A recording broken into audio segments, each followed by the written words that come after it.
Sans plus tarder, je vais vous présenter notre conférencier de cet après-midi.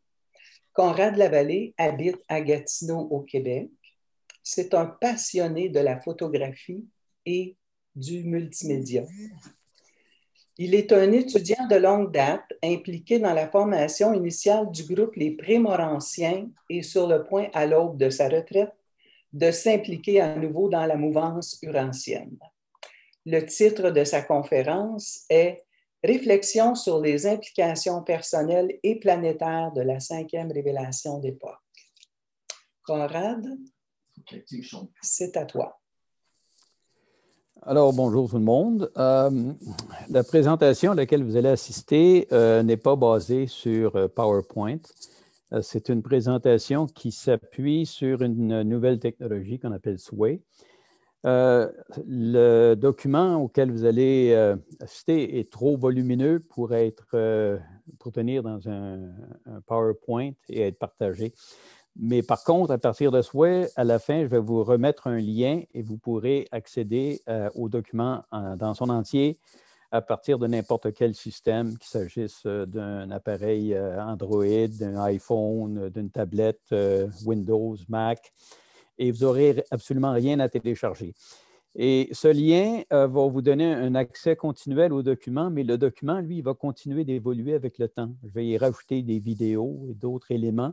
Donc, si vous le consultez ultérieurement, bien, il va s'améliorer avec le temps. Donc, sans plus tarder, ce que je vais faire, je vais partager l'écran. Bon, excellent. Donc, les implications de la cinquième révélation d'époque. Je commence avec le côté planétaire, puis si le temps nous le permet, bien, je vais poursuivre avec le volet des implications personnelles. C'est un document qui est très riche et très volumineux en même temps. Donc, on va parler de la portée et de l'importance de cette révélation. Mais disons qu'en vrac, cette révélation nous situe en tant qu'individus par rapport à notre origine, à notre destinée éternelle. Et il en va de même en ce qui concerne la planète. Partout dans le document, je vais présenter des mandalas. Il y a à peu près une centaine de mandalas qui vont être présentés en cours de route. Et ces mandalas ne sont pas faits au hasard. Ils sont basés sur les enseignements du livre Urantia. Donc ici, je vous donne un exemple de comment la structure de ces mandalas se relie aux enseignements du livre Urantia. Actuel, émergent, potentiel, réalité déifiée, interassociée, non déifiée. Là, vous avez le Fils éternel, l'Esprit infini, l'île du paradis, l'absolu de déité, l'absolu universel et l'absolu non qualifié, et la déité émergente. Donc, disons que je ne m'étendrai pas sur le sujet. C'est simplement pour vous dire que tous les mandalas que vous allez voir reflètent chacun à sa façon les enseignements du livre d'Urantia. J'ai beaucoup de passages du livre Urantia, mais disons que, pour commencer, la révélation, elle nous transmet des vérités qui sont à la hauteur de notre potentiel d'actualisation. C'est-à-dire que la révélation descend pour nous hisser à partir de notre niveau d'évolution le plus élevé. Donc, en tant que créature évolutionnaire, on a des limitations et les révélations sont là pour nous aider à dépasser ces limitations, aller au-delà, en tant que personne aussi, mais en tant qu'humanité. Donc, vous allez voir dans chacune des diapos que je vous présente ici, vous avez un lien. Et comme vous allez avoir accès à cette présentation, quand vous cliquez le lien, ça vous amène au paragraphe correspondant dans la version française du livre Urantia. Donc ici, on a un Melchizedek qui nous indique au fascicule 101, parlant sur la nature réelle de la religion, et la section 5, expansion de la religion par révélation. Mais ce Melchizedek de Nébadon nous dit que la révélation est une technique qui permet d'économiser des âges et des âges de temps dans le travail indispensable de triage et de criblage des erreurs de l'évolution, afin de dégager les vérités acquises par l'esprit. Donc, la révélation, là, c'est un accélérateur spirituel. Premier élément. Il y a 3 commissions de révélation qui ont été impliquées. Et remarquez, je parle de la révélation Urantia beaucoup plus que du livre Urantia. Le livre, pour moi, c'est le médium qui contient la révélation. C'est le média. Mais la révélation, c'est le contenu. Il y a eu 3 commissions qui ont été mandatées. Donc, la première, on dit ici que c'est la commission de révélation qui nous apporte la révélation sur le paradis, l'univers central d'Avona, les super-univers. Bon, ça a été parrainé, formulé, exposé en anglais par une haute commission composée de 24 administrateurs d'Orvonton. Bon, qui agissent conformément à un ordre promulgué par les anciens des jours du Versa. En même temps, il spécifie qu'il fallait effectuer ce travail en l'an 1934 de l'ère chrétienne. C'est intéressant, c'est une commission en provenance d'Orvonton. Premièrement, les anciens des jours, ils dirigent un super univers qui va contenir jusqu'à 1000 milliards de mondes. Alors, si les anciens des jours s'intéressent à notre planète, il y a quelque chose d'assez spécial. Puis on voit une commission de révélation. Quelle est l'importance de cette commission? Prenons la première. Commission, ça c'est la première, il vient de l'univers local, du super-univers. L'univers local, bien là, on a au fascicule 56, il parle de vérité, beauté et bonté. C'est le 25e d'une série de présentations par divers auteurs parrainés en tant que groupe par une commission de personnalités de Nébadon, comportant 12 membres et opérant sous la direction de Mantusia Melchizedek. Encore là, il fallait qu'ils mettent ça en 1934 de l'ère chrétienne. Intéressant.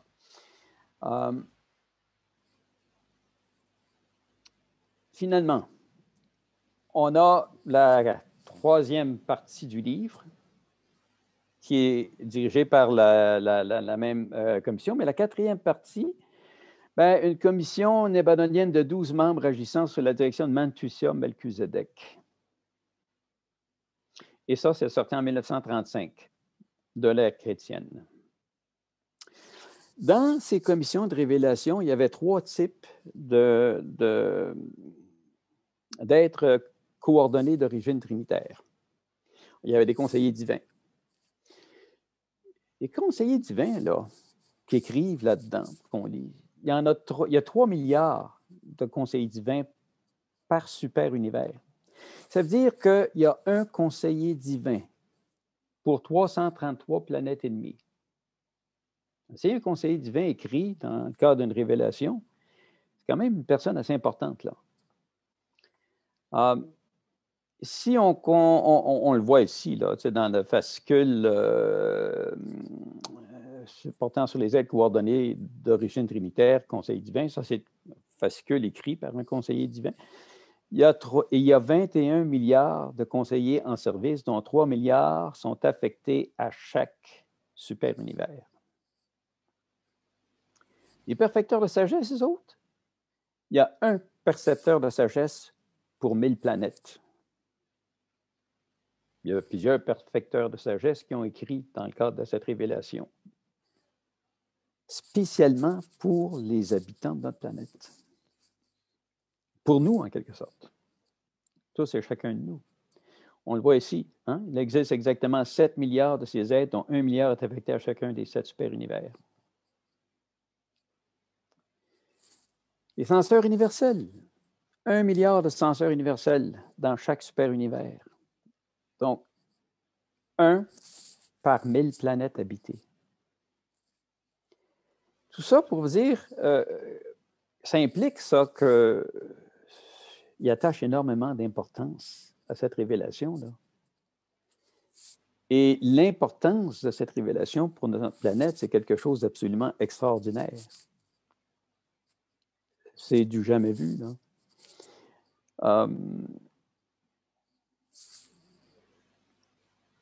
voilà, j'en vais passer un petit peu plus loin. Il y a aussi tous les passages qui portent sur les ajusteurs de pensée.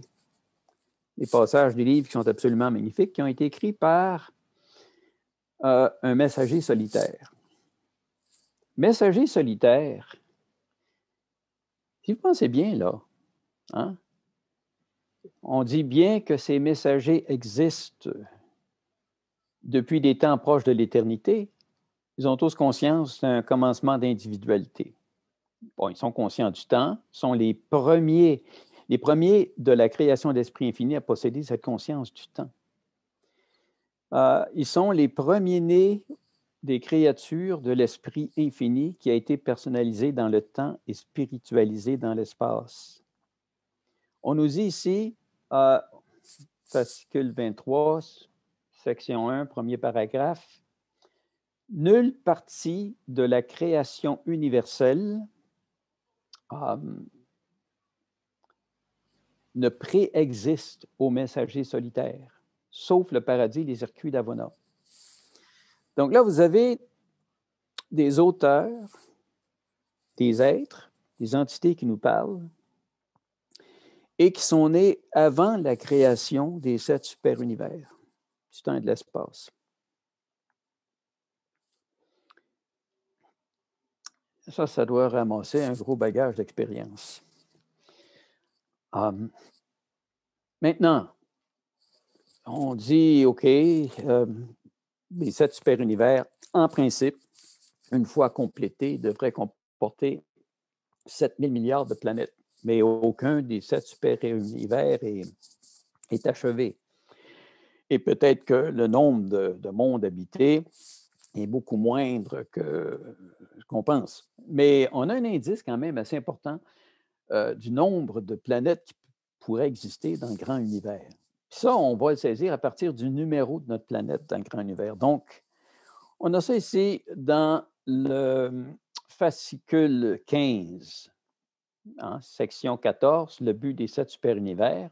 Là-dedans, il y a un censeur universel qui nous dit « Dans le grand univers, votre monde, Urantia, porte le numéro, puis tenez-vous bien là, 5 342 milliards 482 millions 337 666. »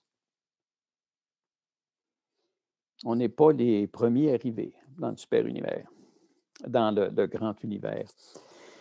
Il y a au moins 5 342 milliards de mondes qui existent. D'où l'importance des conseillers divins, des perfecteurs de sagesse, des censeurs universels qui sont venus, qui se sont déplacés pour venir ici, sur place, effectuer cette présentation. Également, quelque chose d'assez extraordinaire. Là, on va parler de la vie de Jésus.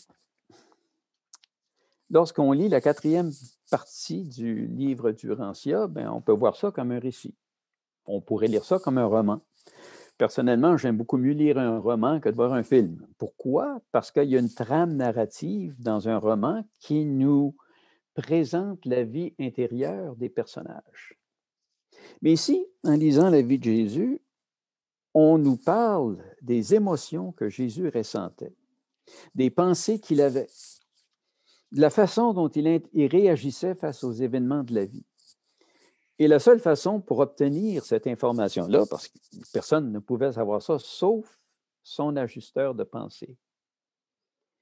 Et l'ajusteur de pensée de Jésus a été personnalisé.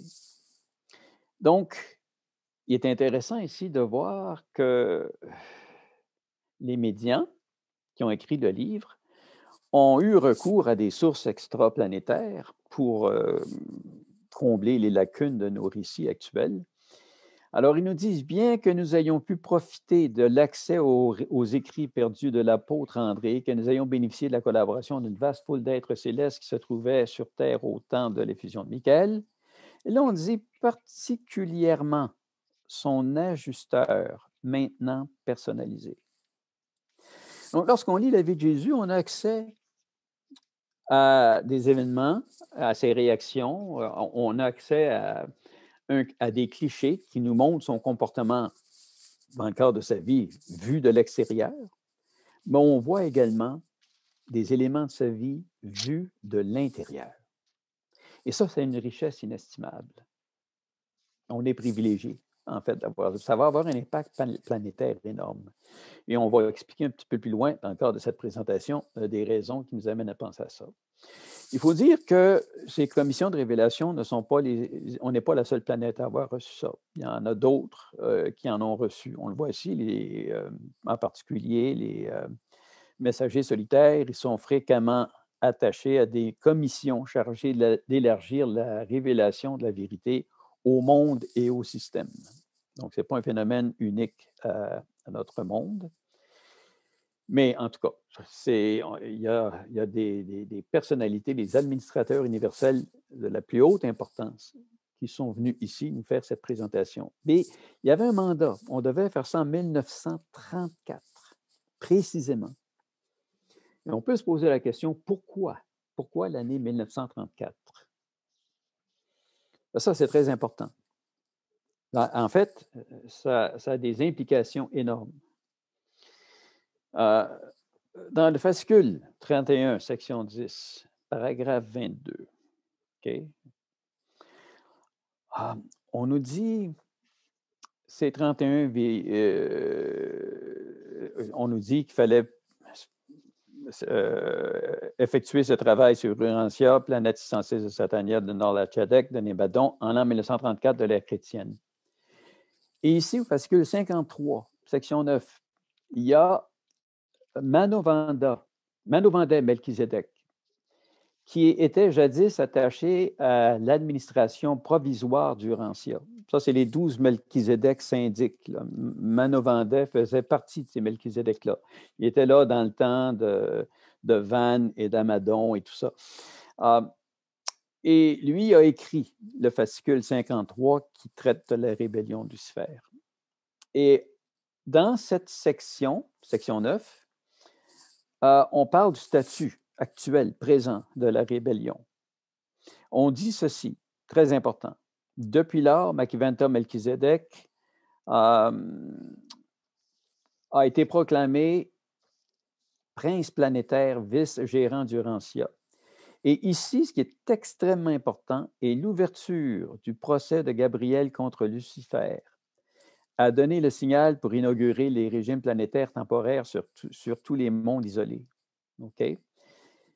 Ensuite, il est dit qu'il est vrai que Satan a rendu périodiquement visite à Caligastia et à d'autres princes déchus jusqu'au moment des présentes révélations qui coïncident avec la première audience du procès de Gabriel pour l'annihilation des archi-rebelles. Ça veut dire que cette présentation nous a été, cette révélation devait nous parvenir au moment où le procès des rebelles commence sur Uversa. Ça coïncide. Et ça implique des choses, ça. Peut-être que c'est une compensation par rapport aux sévices et aux séquelles dont nous avons souffert suite à la rébellion de Lucifer par l'échec d'Adam et Ève.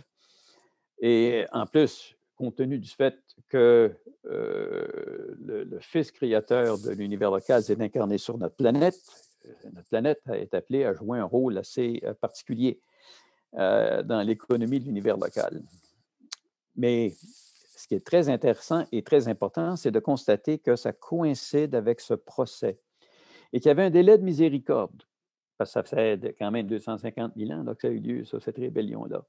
Il y a eu un gros délai de miséricorde. Mais peut-être que les choses vont aller plus vite une fois que le procès est commencé. Et ça peut avoir des impacts considérables sur notre monde. En particulier, la possibilité de rétablir les circuits de télécommunication avec les autres mondes. Et remarquez que le livre Urantia, parmi les choses qu'il nous apporte, c'est qu'il nous ouvre à la notion de la pluralité des mondes habités et il nous met l'enseignement de Jésus en perspective par rapport à la pluralité des mondes habités. Puis ça, c'est une pierre d'achoppement pour beaucoup de religions à l'heure actuelle. Et la révélation en ça dégage tout ça d'une façon intéressante. Ça, c'est des implications importantes. Et remarquez que le livre Urantia, ce n'est pas un livre de recettes.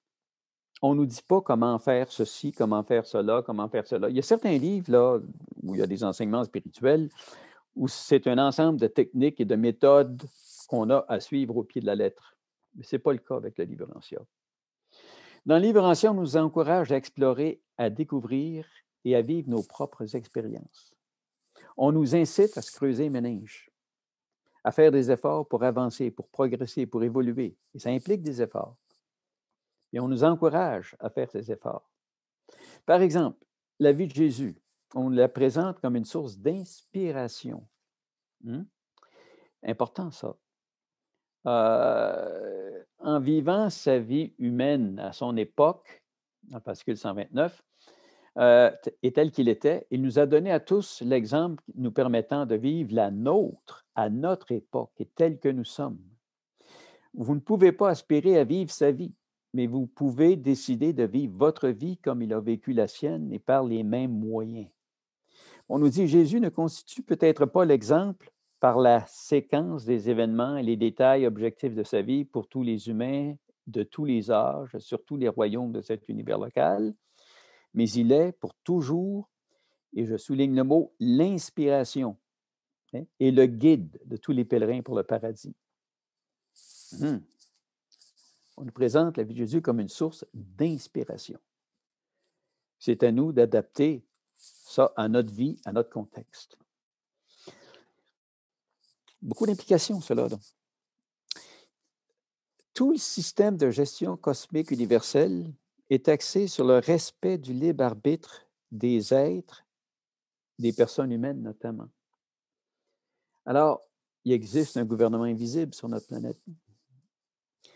Mais tout ce qu'ils font, ils font dans le respect, en respectant le libre arbitre des personnes. Imaginez un gouvernement qui est conçu comme ça.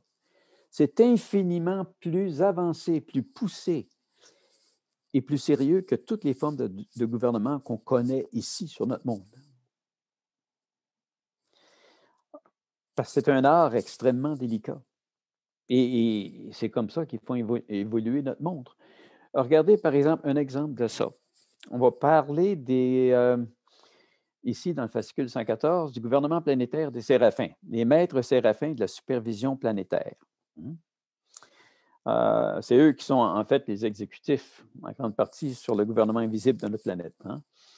Alors, on nous dit ceci, ils sont incapables d'introduire des concepts nouveaux et plus élevés dans le mental humain, mais agissent souvent pour intensifier un idéal supérieur déjà apparu dans l'intellect humain.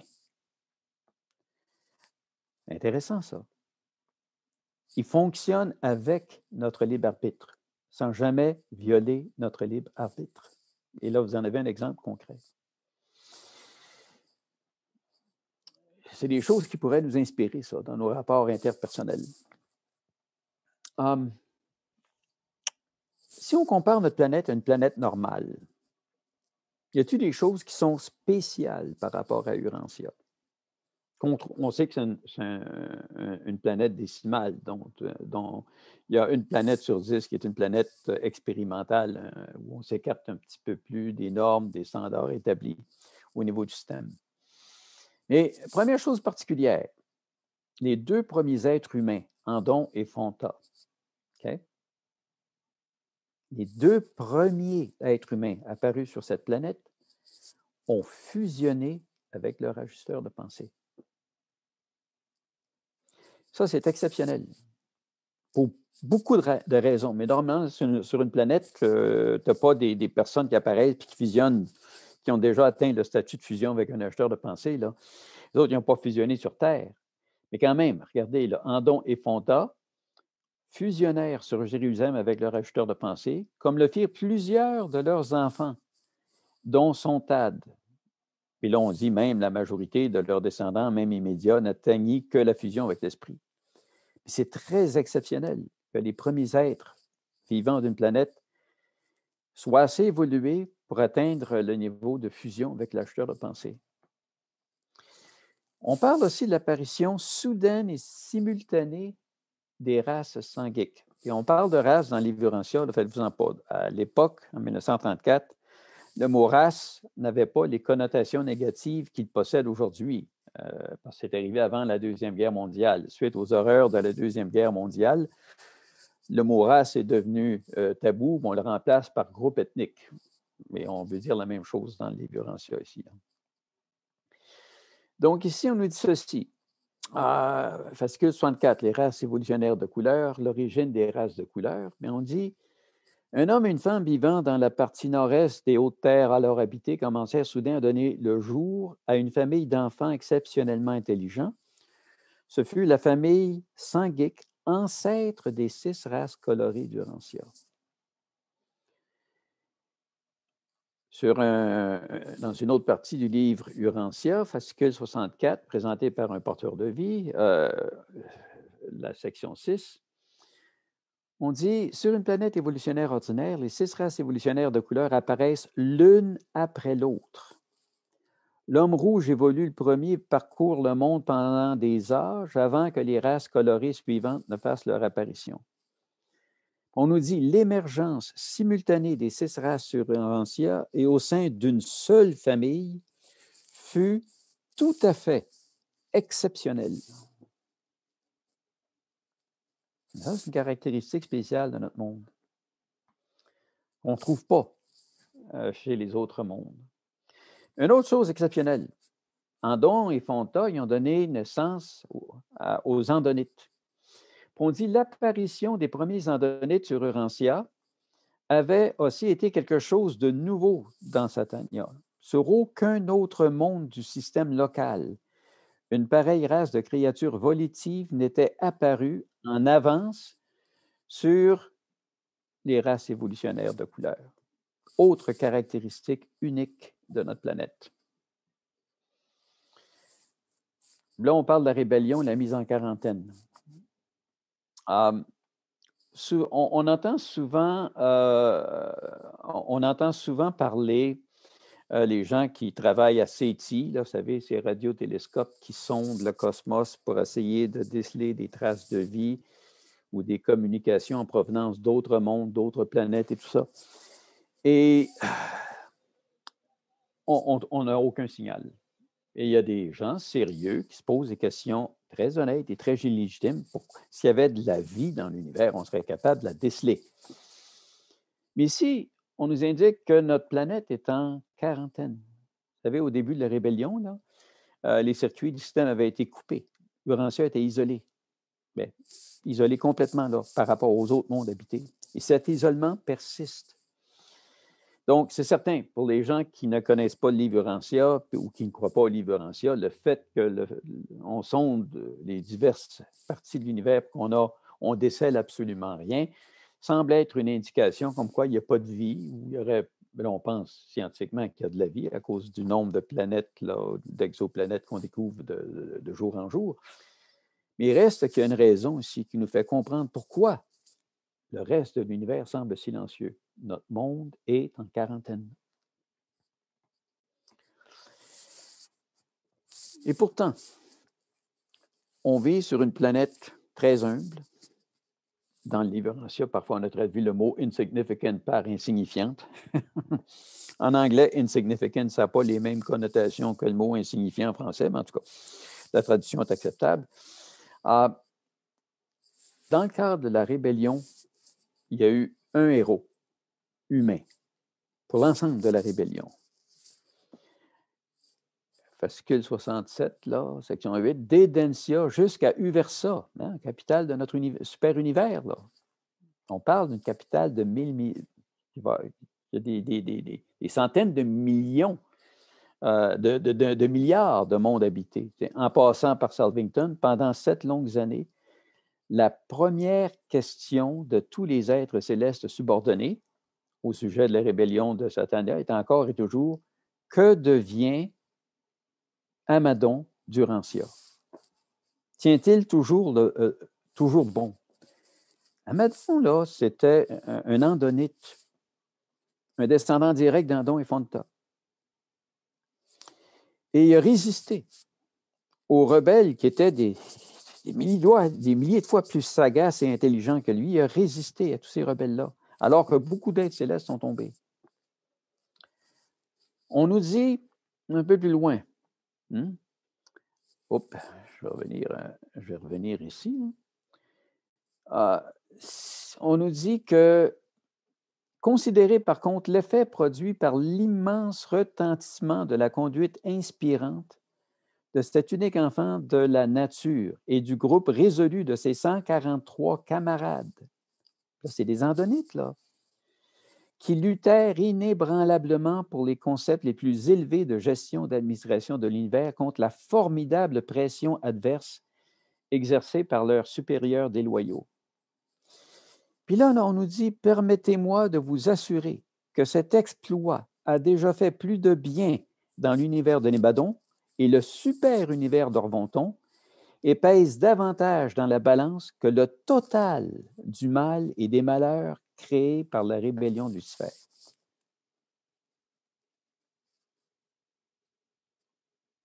C'est extraordinaire, cela, là. Un être humain comme nous autres, là, vivant à une époque très lointaine, là, 250 000 ans, oui, est en contact avec des êtres révélateurs, là, supra-humains, mais imaginez l'impact que ça peut avoir eu dans l'univers. L'importance de la vie sur cette planète. Ça fait ressortir aussi l'importance du plan divin, la création d'êtres humains tels que nous. Autre élément unique dans notre monde, l'apparition des médians secondaires. Okay? On nous dit ici, puis ça c'est Melchizedek, là, qui parle sur la requête du chef des armées séraphiques de Nébadon. Donc, un article sur une section sur les créatures médianes. Il n'existe pas moins de 24 techniques pour la production des médians secondaires sur les mondes évolutionnaires de l'espace. Là, on nous dit, leur mode d'origine sur Urantia fut inhabituel et extraordinaire. Là, vous commencez à voir que je souligne beaucoup d'éléments qui se sont produits sur notre planète et qui sont tout à fait spéciaux, tout à fait particuliers. Enfin, on va parler du statut présent de Makiventa, Melchizedek, et de quelques perspectives d'avenir. Parce que là, on est un monde, on subit la COVID-19, qui est une forme d'isolement, en plus d'être dans un monde en isolement. Je pense qu'on va y avoir goûté à l'isolement en ce bon monde. Mais remarquez un peu comment ça pourrait tourner d'ici quelques temps. On va parler de Melchizedek. Okay? Bon, là, on nous dit que des ordonnances transmises par les Très-Hauts d'Edensia, confirmées par les Anciens des Jours, nous indiquent que Melchizedek est appelé à prendre la place de Caligastia, le prince planétaire déchu. Puis il est tout à fait possible que Makiventa Melchizedek réapparaisse en personne sur Urantia et reprenne d'une manière modifiée le rôle du prince planétaire détrôné. Ou bien, encore, ils viennent sur Terre pour agir comme prince planétaire vice-gérant représentant Chris Michael, qui détient actuellement le titre de prince planétaire d'Urantia. Hey, le créateur de notre univers local et notre prince planétaire. Ensuite, on nous dit, sera-t-il aussi nommé fils matériel vice-gérant d'Urantia? Ou bien y a-t-il une possibilité qu'il y ait un événement inattendu et sans précédent, tel que le retour sur la planète à un moment ou à un autre d'Adam et d'Ève, qui font partie des 24 conseillers, là, ou de certains de leurs descendants comme représentants de Michael avec les titres de vice-gérant du second Adam d'Urantia. Donc, il y aurait une possibilité du retour d'Adam et Ève et certains de leurs descendants, donc d'une reprise du processus de régénération biologique sur notre planète. C'est une possibilité et c'est, en fait, ici, un Melchizedek qui nous dit ça. Ensuite, on nous dit, encore très intéressant, il est tout à fait possible que dans un âge futur où Urantia s'approchera de l'ère de lumière et de vie, alors qu'on n'est pas rendu là, mais après que les affaires de la rébellion de Lucifer et de la sécession de Caligatia auront été définitivement jugées, nous puissions y observer la présence simultanée de Makivanta, d'Adam et d'Ève, de Christ Michael, ainsi que d'un Fils magistral et même d'un Fils instructeur de la Trinité. Wow! Il y a des belles choses en perspective qui sont en attente pour notre planète, là. Il va y avoir des mécanismes de compensation, là. Okay? Puis là, on nous dit que Makivanta, Melchizedek, ça se pourrait très bien qu'il suive son parcours avec nous et qu'il devienne un finalitaire. Enfin. Il y a eu des choses spéciales. Il va y avoir encore des choses spéciales sur cette planète. On est en quelque sorte privilégié de vivre ici. Mais remarquez, regardez le monde religieux aujourd'hui, hein? Les grandes religions, l'hindouisme, le bouddhisme, le judaïsme, la religion musulmane, le sikhisme, le jnainisme, la religion chrétienne, les grandes religions d'aujourd'hui. C'est en grande partie inspiré par l'effusion de Makivanta Melchizedek. Mais Makivanta, il s'est incarné ici il y a plus de 2000 ans. Alors que les grandes transformations qui ont donné naissance à ces religions-là ont lieu il y a à peu près 600 ans avant Jésus-Christ. Ici, on nous dit, alors au 6e siècle avant le Christ, par une coordination exceptionnelle de facteurs spirituels dont tous ne sont pas compris, même par les superviseurs planétaires, une coordination inhabituelle de facteurs, une coordination exceptionnelle de facteurs spirituels dont tous ne sont pas compris, même par les superviseurs planétaires. Urantia assista à une présentation fort inhabituelle de la vérité religieuse sous des formes multiples et par le truchement de divers éducateurs humains. L'évangile de Salem fut reformulé et revivifié. Il subsista ensuite en grande partie tel qu'il fut alors présenté jusqu'à l'époque des présents écrits. Ça, c'est qu'on est en train de nous dire que l'être suprême est intervenu à sa façon pour rehausser le niveau spirituel de notre planète. Et ça s'est traduit par l'émergence sur notre planète des grandes religions que l'on connaît aujourd'hui, des grands courants religieux de notre planète. Intervention directe de l'être suprême. Chaque fois qu'on nous parle d'une coordination exceptionnelle de facteurs inexpliqués, là, on fait référence ici à une intervention du suprême. Donc, ça implique que les religions ont une importance considérable. Et quelle est l'importance de la conscience de Dieu pour nous en tant qu'individus, pour les civilisations planétaires? Voici ce qu'on nous dit ici, Melchizedek, en parlant de Lao Tzu et Confucius, a progressé dans le véritable sentier du développement de la conscience de Dieu. Okay? Le vrai sentier du véritable développement de la conscience de Dieu. Celle-ci est indispensable au vrai progrès, non seulement des mortels individuels, mais aussi des civilisations enchevêtrées et complexes qui caractérisent l'avance de la culture et de la société sur une planète évolutionnaire du temps et de l'espace. Ça, c'est essentiel à notre progrès. Ce qui fait explique un petit peu pourquoi Makivanta Melchizedek s'est incarné 2000 ans avant Jésus-Christ, pourquoi le suprême est intervenu pour rehausser le niveau de conscience de Dieu, en préparation également pour l'effusion de Michael dans les bâtons.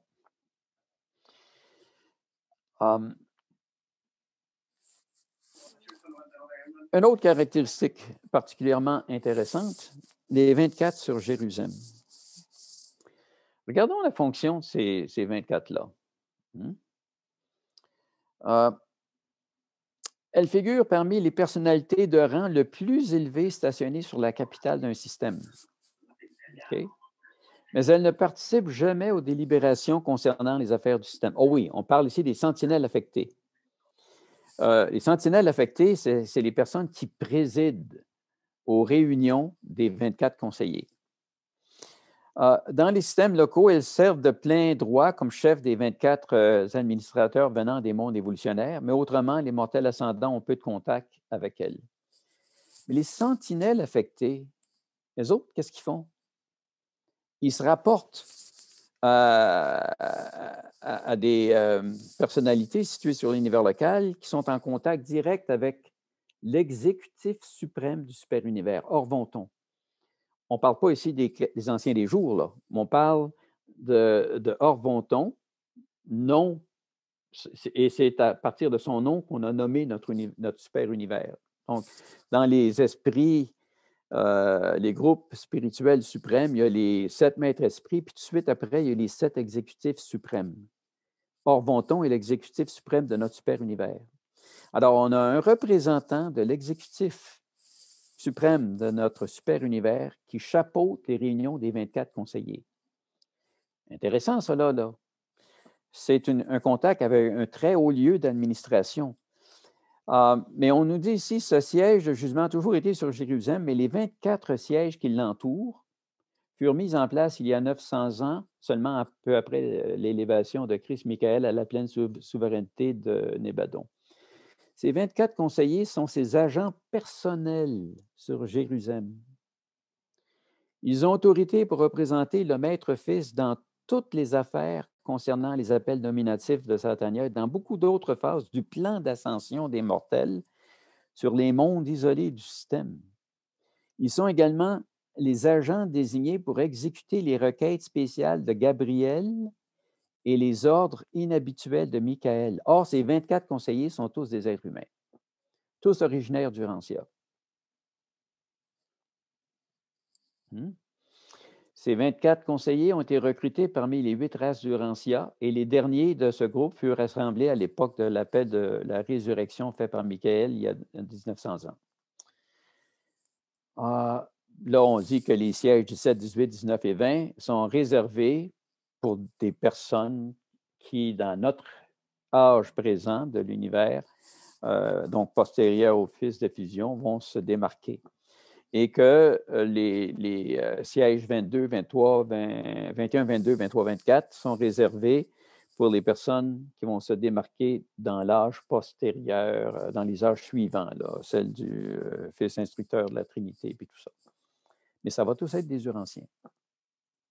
Ça implique que l'Urantia va jouer un rôle assez particulier dans l'administration du système. Aussi, quelque chose d'exceptionnel sur notre planète, présence d'un quartier divisionnaire d'archanges. Normalement, ça s'est situé dans l'univers local. Donc, on dit que le corps des archanges de Nébadon est dirigé par le premier-né de cet ordre et à une époque plus récente, un quartier général divisionnaire des archanges fut établi sur Urantia. Okay? Quand des visiteurs arrivent, là, ils voient ça, puis ça attire leur attention. En poussant leur examen, ils découvrent que certaines activités archangéliques émanent d'une petite planète habitée d'apparence insignifiante, nommée Urantia. Il s'ensuit la révélation que Michael s'est effusé sur Urantia et aussitôt, ces visiteurs s'intéressent plus vivement à vous et à votre humble sphère. Pourquoi? Il y a quelque chose de spécial qui se passe ici. On nous dit, saisissez-vous la signification du fait que votre humble planète plongée dans la confusion est devenue un quartier général des visionnaires pour l'administration de l'univers et la direction de certaines activités archangéliques se rapportant au plan d'ascension du paradis. Puis ce qu'on nous dit, c'est cela présage indubitablement que d'autres activités ascensionnelles vont se concentrer sur le monde d'effusion de Michael. Et cela donne une importance prodigieuse et solennelle à la promesse personnelle du Maître, « Je reviendrai ».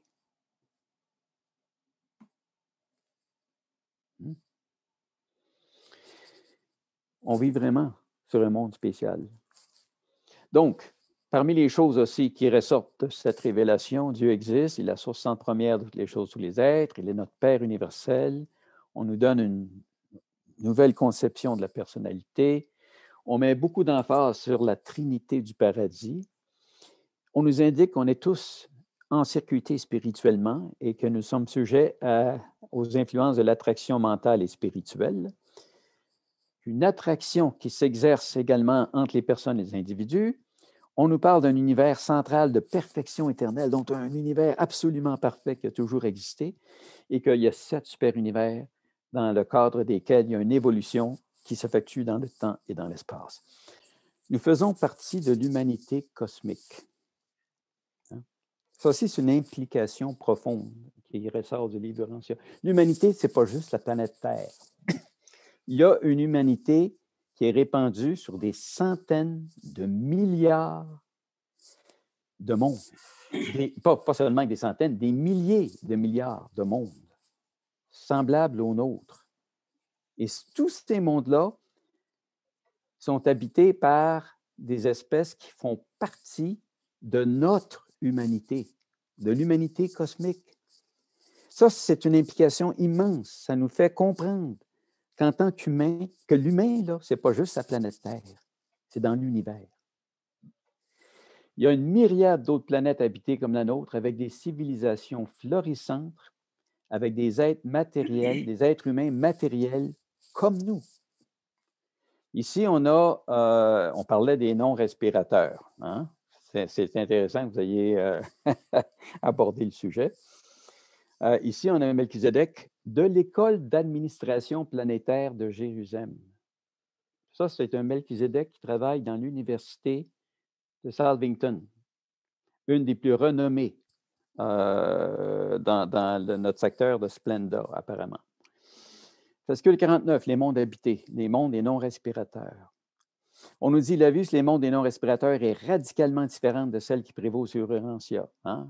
Ils n'absorbent pas la nourriture, ne boivent pas d'eau comme nous autres, comme les races d'Urantia. Les réactions du système nerveux, mécanismes régulateurs de température, métabolisme de ces peuples spéciaux sont radicalement différents de ces mêmes fonctions chez les mortels d'Urantia. C'est intéressant qu'ils nous appellent toujours mortels. Hein? À peu près tous les actes de la vie, sauf la reproduction, s'effectuent autrement et même les méthodes de procréation sont quelque peu différentes. Donc, si vous parlez d'une espèce qui est vraiment physiquement différente de nous, c'est les peuples qui vivent sur les mondes des non-respirateurs. Mais on nous dit ceci. Le plan de vie sans respiration s'écarte de la technique d'existence sur un monde pourvu d'une atmosphère. Les habitants de ces mondes diffèrent même dans la survie, car ils sont candidats à la fusion avec l'esprit, donc une portion individualisée de la fille mère de l'univers local. Ces êtres prennent néanmoins, remarquez ça là, plaisir à la vie et poursuivent les activités du royaume avec les mêmes épreuves et les mêmes joies relatives que les mortels vivant sur les planètes atmosphériques. Quant au mental et au caractère, les non-respirateurs ne diffèrent pas des autres types de mortels. Donc, ils ont des sentiments semblables aux nôtres. Ils ont des réactions comme nous autres. Ils pensent comme nous autres. Intéressant, cela, là. C'est des humains à part entière, comme nous autres. Remarquez ce qu'on dit ici. La conduite planétaire des non-respirateurs présenterait, on dit ici, plus que de l'intérêt. Ils ne disent pas que ça vous présenterait de l'intérêt, là, mais plus que de l'intérêt pour vous, parce qu'une race de ces êtres habite une sphère très proche d'Urantia. Et parce que c'est des non-respirateurs, bien, les gens de la NASA, là, ils ne fouillent pas dans ce coin-là. Ils devraient peut-être. Il se pourrait même que ce soit des gens qui habitent notre système solaire, si c'est si proche que ça de nous. Ça a des implications, ça. On dit ici, à propos de tous ces êtres, de toute la variété de tous ces êtres, de toute la variété immense d'êtres humains, bipèdes, mais avec toutes sortes de particularités, là, vivant sur des milliers de milliards de mondes, on dit le mental est le don de l'esprit infini. Il fonctionne de la même manière dans des milieux divers. Les mortels sont apparentés en mental, indépendamment de certaines différences structurelles et chimiques caractérisant la nature physique des créatures volatiles des systèmes locaux. Quelles que soient les variantes planétaires, personnelles ou physiques, la vie mentale des divers ordres de mortels est très similaire et leur carrière immédiate après la mort se ressemble beaucoup.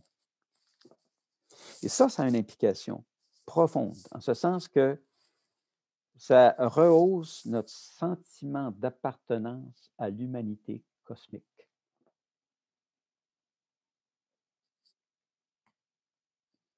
Question. Corrad, est-ce que tu prendrais une question? Oui, mais je vais répondre rapidement parce qu'il y a beaucoup d'éléments, mais allez-y. C'est pas pour moi, c'est pour Atab. Oui. Non, je ne sais pas si... Enfin, non, ce n'est pas pour une question en direct, c'est pour la fin de l'exposé. À la fin de l'exposé, je pense qu'on s'inscrit pour les questions et les commentaires. Ah, OK. Oui. D'accord. OK. Alors, on va poursuivre. Il existe des citoyens permanents supramatériels sur chaque monde, y compris nôtres, les médians. On nous explique ici là, un peu que dans tous les mondes évolutionnaires, depuis l'arrivée d'un prince planétaire, il y a des médians et avec l'arrivée des régénérateurs biologiques. On dit sur Urantia, les ministres médians sont en réalité les conservateurs effectifs de la planète. En pratique, ils sont les citoyens d'Urantia. On dit que nous autres, ici, on arrive, on meurt vite, on passe, puis on se ramasse sur le monde des maisons. Mais les médians, les autres, ils ne meurent pas. Hein? Ils sont ici en permanence. Donc, pendant tous les changements incessants, les créatures médianes restent sur la planète où ils poursuivent leur travail sans interruption. Maintenant, il est intéressant de savoir que sur notre planète, les médians ont déjà atteint le statut ou le niveau de civilisation de l'ère de lumière et de vie. Elles sont des milliers, peut-être des dizaines et des centaines de milliers en avance sur nous autres. Ils ont leur propre civilisation. Intéressant. Puis c'est les vrais citoyens de notre planète. Okay? Si on dit sous un aspect plus large, la civilisation d'Urantia est la production conjointe des mortels et des médians de cette planète. Et ceci reste vrai malgré la différence existant à l'heure actuelle entre leurs deux niveaux de culture, différence qui ne sera pas comblée avant les âges de lumière et de vie. Imaginez l'avance que les médians ont sur nous autres. Ouais, on parle souvent d'UFO puis de toutes sortes de phénomènes étranges et bizarres. Ça peut être des maîtres contrôleurs physiques qui font leur travail sur notre planète, mais ça peut être aussi, qui sait, peut-être des médians. Mais ils sont en avance sur nous autres à tout point de vue. Ils n'ont peut-être pas besoin, les autres, de véhicules pour voyager. Enfin, il existe des êtres supramatériels, suprahumains. Regardez là, supramatériels, suprahumains et extraterrestres. Simplement qu'à penser à nos gardiennes séraphiques. Ce qui est intéressant, par contre, puis on ne pense pas à ça, nous autres, là, en temps normal, il y a des centaines de millions d'êtres invisibles sur notre petite planète. Pas 3, 4, là, pas une quarantaine, une cinquantaine. Là. On sait qu'il y a 1000 finalitaires. Il y a une compagnie de 1000 finalitaires sur notre planète présentement. Des gens qui ont fait tout le chemin jusqu'au paradis, qui ont été enrôlés dans le corps de la finalité, qui se ramassent ici. Il y en a 1000. Mais il y a des centaines de millions d'êtres invisibles sur notre planète. Le chef des séraphins stationnés sur Urantia nous dit, dans le fascicule 114, portant sur le gouvernement planétaire des séraphins, dans la section d'introduction du fascicule 114, on a dit « Aujourd'hui, à midi, la liste d'appels des anges planétaires gardiens et autres sur Urantia comportait 501 234 619 couples de séraphins. C'est du monde, ça. C'est du monde en ville. J'avais sous mes ordres 200 armées séraphiques. Donc, 597 196 800 couples, soit 1 194 393 000 anges individuels. Toutefois, le registre n'en fait apparaître que 1 million 400, c'est parce qu'il s'ensuit qu'il y en a qui étaient en transit là, pour toutes sortes de raisons. Ensuite, on nous dit, sur Urantia, là, on parlait de chérubins, là. Sur Urantia, il y a à peu près autant de chérubins que de séraphins. Ils sont organisés d'une manière similaire. Donc, on parle là de 2 400 millions de séraphins et de chérubins qui étaient présents sur Urantia autour des années 1934, ce qui correspond pratiquement à la population des êtres humains sur cette planète à cette époque. Et si on extrapole, ça pourrait vouloir dire qu'aujourd'hui, il y a peut-être à peu près 7 milliards de chérubins et de séraphins sur notre planète. Pensez à ça une minute. On n'est pas tout seul. Loin de là. On sait qu'il y a un gouvernement, un système de gouvernance suprahumain visible sur notre planète. Il y a des réalités supramatérielles dans l'univers, ça nous est révélé. Les anges existent bel et bien, on ne les décèle pas. Ils sont supramatériels, ils sont spirituels et ils sont extraterrestres. Ils nous perçoivent tels que nous sommes et sont nos gardiens, mais je devrais dire nos gardiennes, parce qu'en fait, on les désigne au féminin. Ils ont des formes de luminosité spirituelle. Ils ne contiennent pas d'espace et ne déplacent pas d'espace et n'ont pas de masse. Mais ils interagissent avec certains circuits matériels de base et sont domiciliés sur des sphères matérielles. Pensez à ça, là. Il se pourrait qu'il y en ait 7 milliards sur notre planète. Et vous allez me demander pourquoi est-ce qu'ils sont ici? Pourquoi il y a un tel investissement pour des êtres humains? Écoutez, nous autres, on a une destinée qui nous amène au centre de l'univers, de toutes choses, en présence du Père universel. Et eux, c'est des êtres qui vont nous guider, qui vont nous mener, qui vont nous aider à gravir toutes les étapes, tous les échelons pour en arriver là. Et en faisant ça, ça leur donne la chance d'atteindre leur perfection en tant que créatures célestes. Parce que comme nous, ils sont imparfaits. Mais en nous aidant à atteindre notre perfection, ils atteignent leur perfection. Super important pour eux autres. On dit souvent, puis ça aussi c'est une autre implication, qu'on est très avancé scientifiquement, technologiquement et tout ça, mais imaginez ce que ça implique s'il existait des formes d'énergie qu'on ne connaît pas et que les générations futures vont découvrir et maîtriser. Ça pourrait nous libérer de toutes nos dépendances aux énergies fossiles, par exemple. Ça pourrait nous ouvrir sur de nouveaux modes de communication. Et ça pourrait nous ouvrir à de nouveaux modes de déplacement. Il existe une forme d'énergie que nous n'avons pas encore découverte sur notre planète. Elle est virtuellement connue. Ça, c'est un conseiller divin qui nous dit ça, parce que le roi, le pouvoir infini de Dieu. Et il existe une autre forme d'énergie non spirituelle, encore pratiquement inconnue sur Urantia, parce qu'elle n'y est pas encore reconnue. Ça, ils sont en train de nous dire qu'on est sur le point, éventuellement, de découvrir une nouvelle forme d'énergie,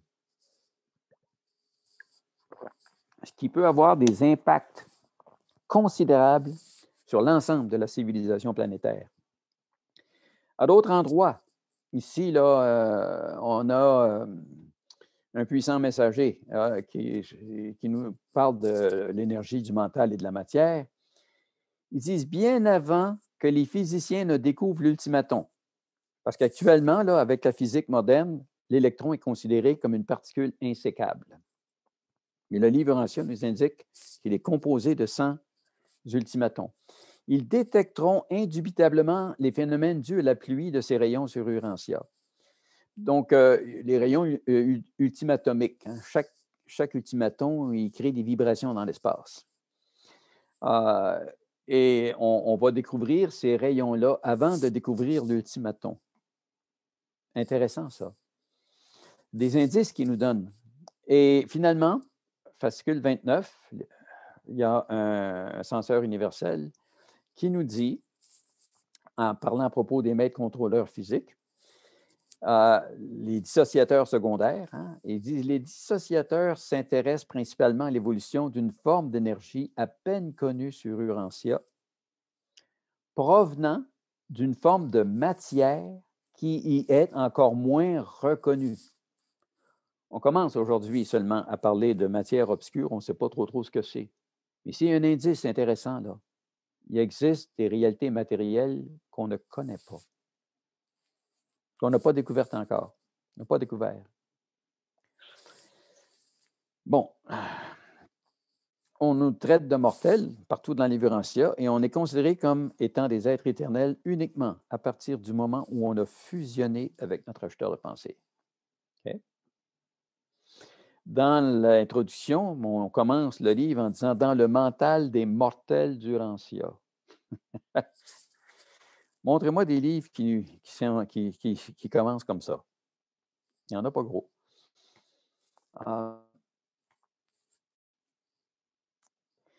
Donc, en tant que créature évolutionnaire de l'espace-temps, on est imparfait dans notre point de départ. On vit dans des univers évolutionnaires du temps et de l'espace, c'est-à-dire que nous évoluons comme créatures, mais aussi que nos environnements physiques et matériels sont évolutifs.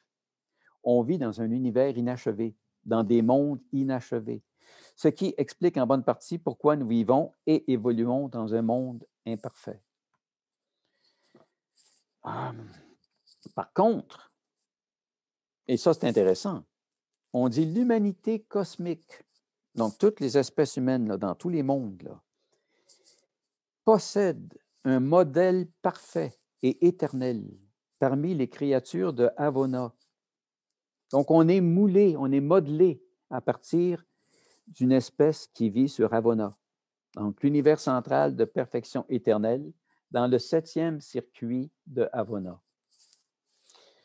Imaginez, là, on est imparfait, mais il y a des êtres, on est représentatif en forme d'évolution d'êtres qui sont absolument parfaits et qui ont toujours existé. Même les mortels du temps trouvent leur but et leur idéal d'existence de créatures sur les circuits extérieurs de ces sphères modèles du ciel. Bon, ça, c'est des implications intéressantes. On nous dit, on parle souvent sur notre planète de l'égalité des sexes et on dit, bon, le sexe mâle a tendance à dominer puis à être injuste et à avoir des abus de pouvoir envers le sexe femelle. Et il y a des gens, il y a certaines personnes religieuses qui penseraient que l'homme a des privilèges et tout ça, qu'il s'est donné par Dieu et tout ça. Mais regardez ici ce qu'on nous dit. Avant l'établissement de l'égalité des sexes sur une planète à l'époque du prince planétaire, hein, le sexe dominant varie d'une planète à l'autre. Regardez ça, là. Hein, ça, c'est un puissant messager qui nous dit ça. Il parle de l'époque planétaire des mortels et de l'homme postérieur au prince planétaire. Hein? C'est la dispensation où se réalise l'égalité des sexes.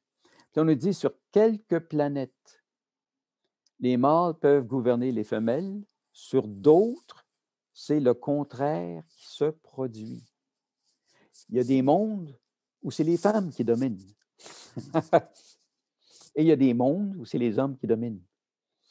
En bout de piste, ça nous fait comprendre qu'il n'y a pas un qui est supérieur à l'autre et que d'un point de vue spirituel, il y a une égalité complète.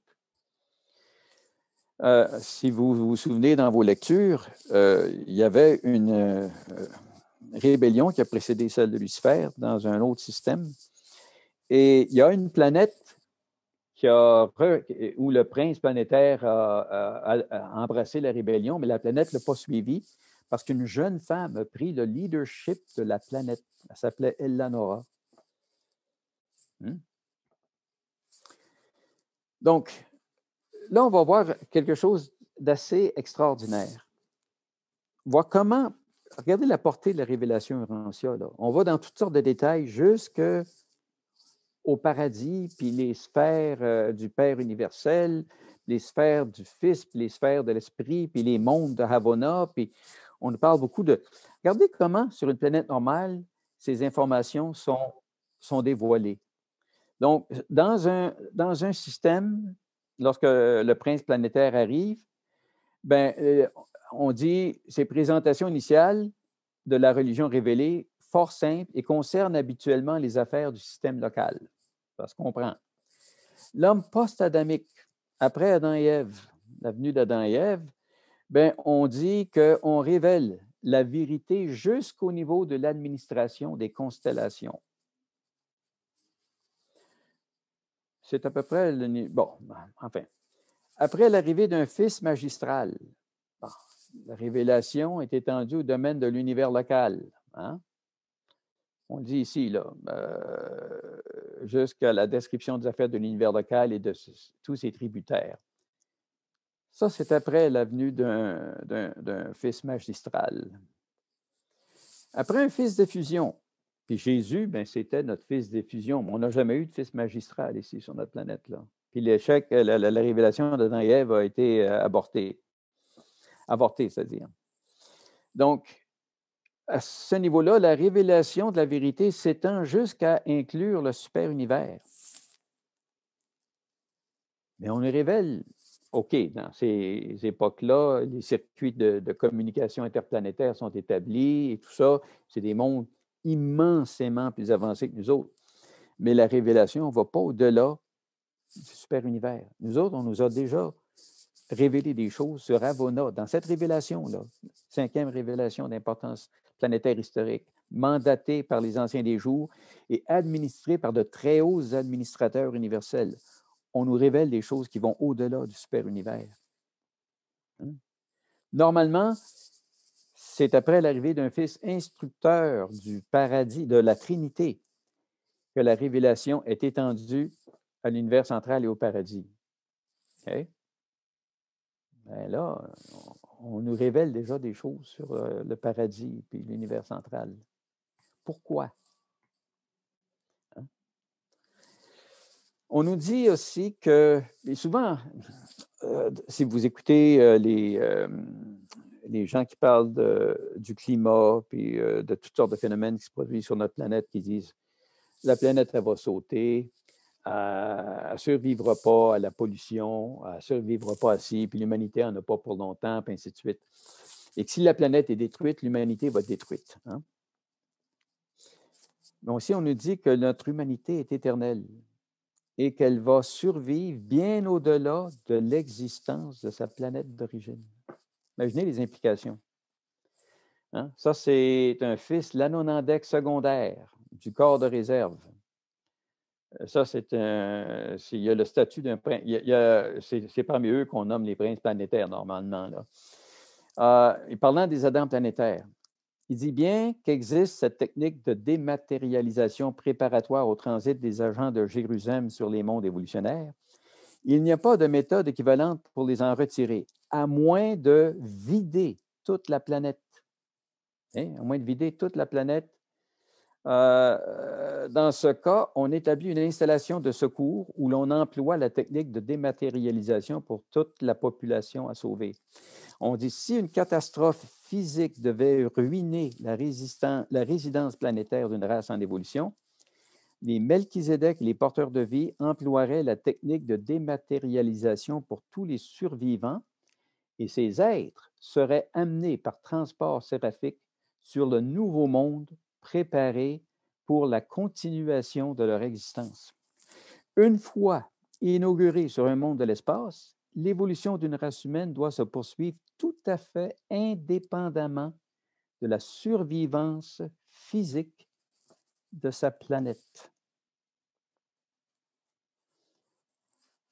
Il y a un but L'humanité a été implantée sur un monde comme le nôtre dans un but, puis ce but-là, il est éternel.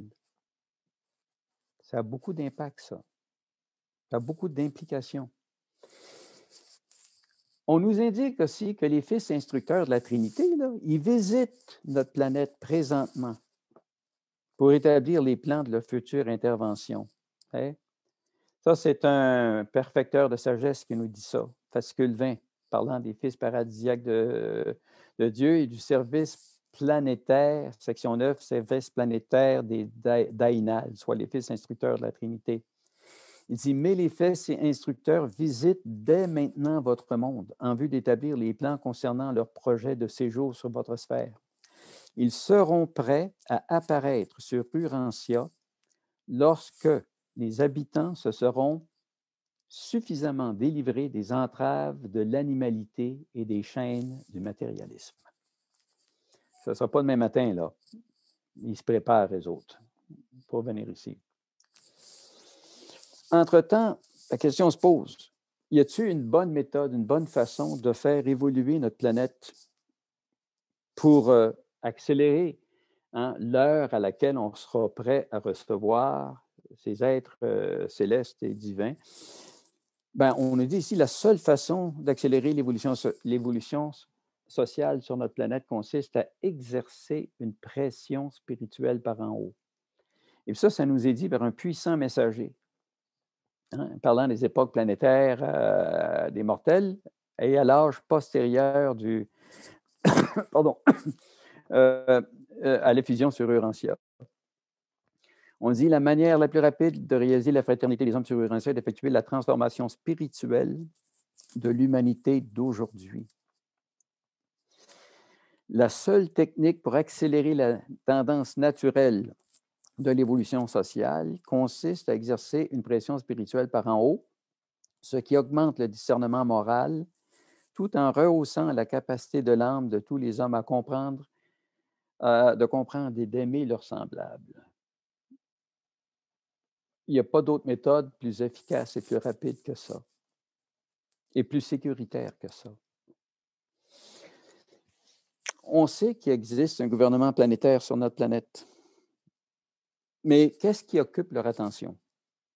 Quels sont les éléments qui sont importants pour nos bénéfacteurs et nos dirigeants invisibles? Si on peut savoir ce qui est important pour eux, peut-être qu'on peut faire quelque chose pour aider à notre humble niveau. Alors, regardons les choses qui intéressent les maîtres séraphins de complétion. Ils ont 12 champs d'activité. Le premier, c'est la supervision de chaque génération pour qu'elle cadre bien dans la mosaïque de son époque. Il y a un groupe de séraphins qui s'occupe de ça. Okay? Ensuite, le progrès. Il attache beaucoup d'importance au progrès. Ces séraphins ont la tâche d'inaugurer le progrès évolutionnaire des âges sociaux successifs. Le transfert des idéaux religieux. Il y a bien des religions qui ont des formes caduques et qui tombent en désuétude, en quelque sorte. Par contre, les idéaux qui sont là-dedans sont d'une très grande importance. Puis, il y a un groupe de séraphins qui s'occupe de s'assurer que le transfert de ces valeurs-là puisse s'effectuer dans nos époques actuelles. On les appelle les anges des églises. Ils s'efforcent de maintenir les idéaux de ce qui a survécu afin d'assurer la sécurité du transfert des valeurs morales entre deux époques. C'est important pour eux, ça. La vie nationale. Les accomplissements politiques de la vie nationale sur Urantia. C'est eux qui assurent présentement le super contrôle des relations internationales. Très important pour le gouvernement invisible de cette planète. La conservation des races. Moi, j'ai mis en parenthèse groupe ethnique évolutionnaire. Ils attachent beaucoup d'importance à ça. Donc, ils travaillent à conserver les races évolutionnaires du temps sans se soucier de leur enchevêtrement politique et de leur groupement religieux. Sur Urantia, on trouve les restes de 9 races humaines qui se sont mêlées et combinées pour former les peuples des temps modernes. Eux, ils les protègent. Ils s'assurent de la survivance et du progrès de ces groupes ethniques. Excuse, Corrad. Oui. Oui. C'est parce que notre temps est limité. On a annoncé que la conférence durait 2 heures, mais on veut permettre aussi aux gens de faire des commentaires ou de poser des questions.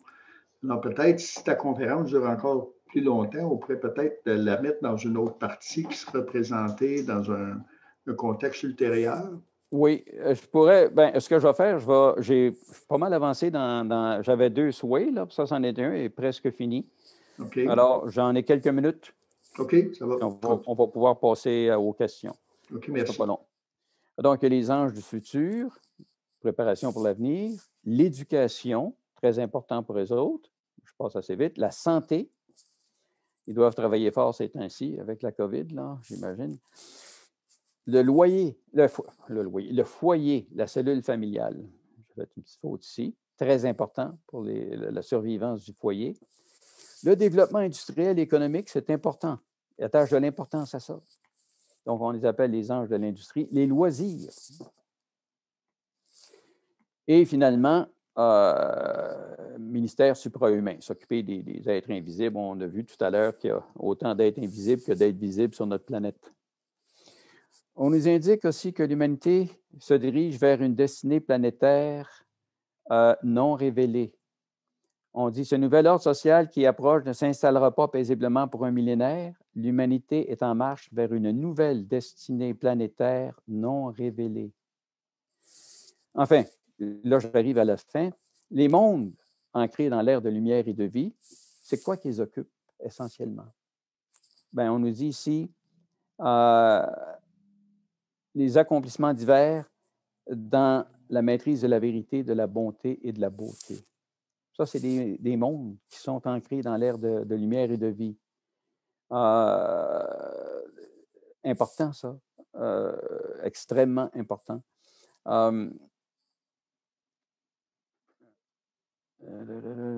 Alors, on nous dit ici,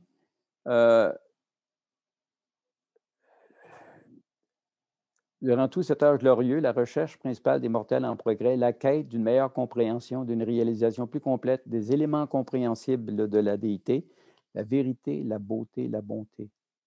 Cela représente l'effort des hommes pour discerner Dieu dans le mental, la matière et l'esprit.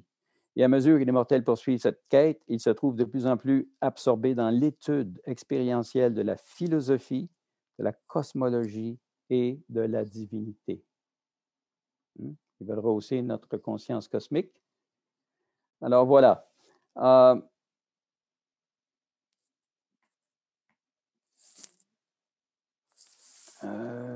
Bon, ici, ben, je pense que je vais peut-être arrêter ici parce qu'il reste plusieurs diapositives, là, mais ce serait peut-être mieux d'aborder une période de questions-réponses. Et je ne sais pas si vous aimeriez prendre une petite pause de 3-4 minutes. Écoute, Conrad, je pense que ce qu'on va faire plutôt, les gens, s'ils veulent prendre une petite pause, qu'ils en prennent une, aller chercher un café ou quoi que ce soit, mais je pense qu'on va continuer à rouler cette conférence-là avec les commentaires, les questions. D'abord, je voudrais te remercier parce que c'était un travail superbe que tu as fait pour nous autres, là, vraiment. Puis je le sais qu'en plus, ton travail, tu vas nous le partager avec un lien. C'est merveilleux. Moi, je vais regarder ça à nouveau, puis je vais tout repasser à travers chacune des diapositives et vraiment, tu sais, m'imprégner de tout ce qui a été commenté de ta part. C'est vraiment magnifique. Merci beaucoup. Et ce qu'on va faire, toi et moi, ultérieurement, Conrad, c'est qu'on va programmer une autre rencontre, toi et moi ensemble, puis je vous laisserai savoir à tout le monde qui est ici aujourd'hui pour la continuité de ta magnifique présentation. Parce que là, on a parlé des implications planétaires, essentiellement, mais il y a un autre volet qui parle des implications personnelles. Et ça aussi, ça touche à beaucoup d'éléments. Exact. Le temps nous limite. Oui, c'est ça, le temps nous limite. Alors, je pense qu'il y avait à table, c'est Gaëtan qui va s'occuper d'appeler les gens pour leurs commentaires.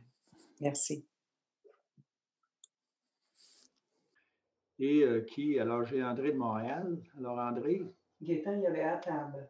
Oui, Il y avait à table aussi. Premier. Merci Gaétan. Merci beaucoup, Conrad. Fort intéressant, cette première partie. Et ce que j'ai noté dans le développement du plateau, c'est que sur notre planète, il y a beaucoup de choses inhabituelles. Entre autres, une présentation fort inhabituelle, Adam et Ève, le retour probablement, et entre autres les 6 races de l'humanité qui sont apparues dans une même famille.